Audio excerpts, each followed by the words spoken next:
No, this is not some concept car of the future, promised for delivery in the year 2001, but Toyota's very latest Supra, which looks set to take on the best in the competitive sports GT market and put a few vastly more expensive supercars to shame.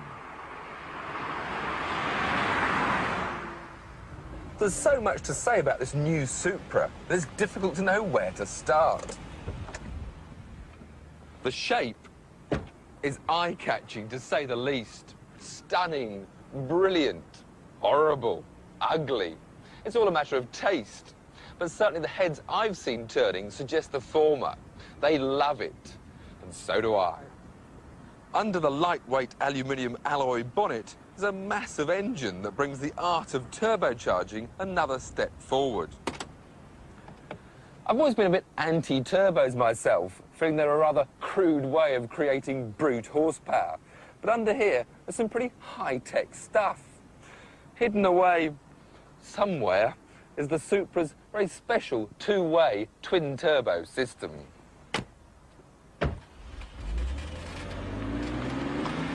The music of turbo power is not the thrill of a V12 Ferrari, more the whistling and twittering as the turbos spin up to speed. The twin turbos on the Supra work together in harmony to provide the big boost of a single turbo as well as the responsiveness of a smaller unit. The result is very little lag and a strong power delivery through a wide rev band.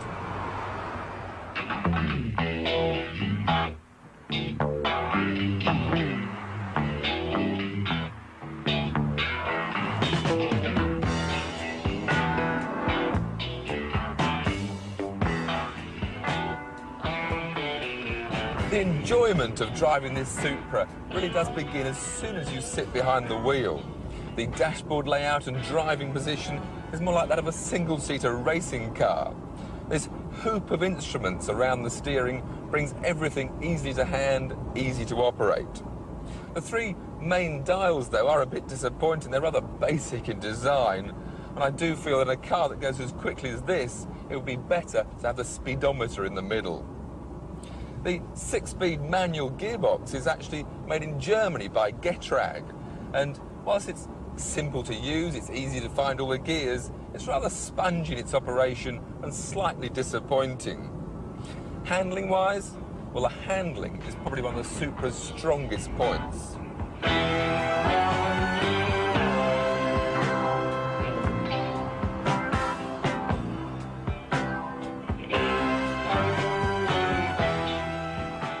Its manners are impeccable, with light steering and plenty of lock for tight manoeuvres.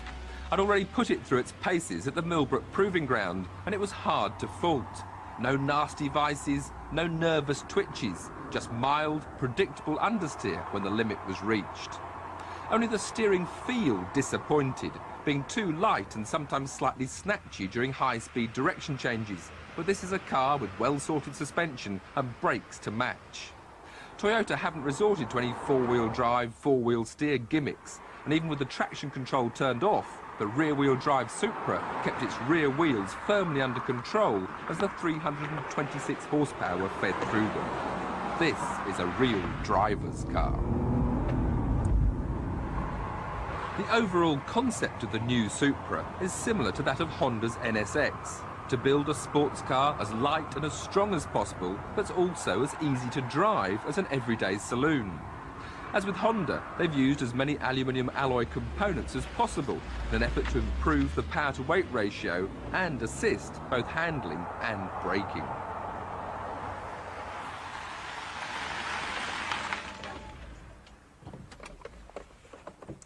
So, brilliant to drive and very comfortable indeed. But what about room in the back? Well, with my driving position, there's no legroom at all.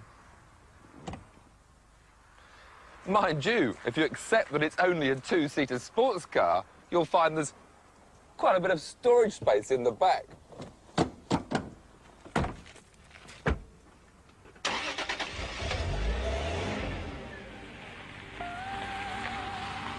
With With the new Supra, Toyota have produced a sports car that has the performance that you'd normally expect from a Porsche or a Ferrari.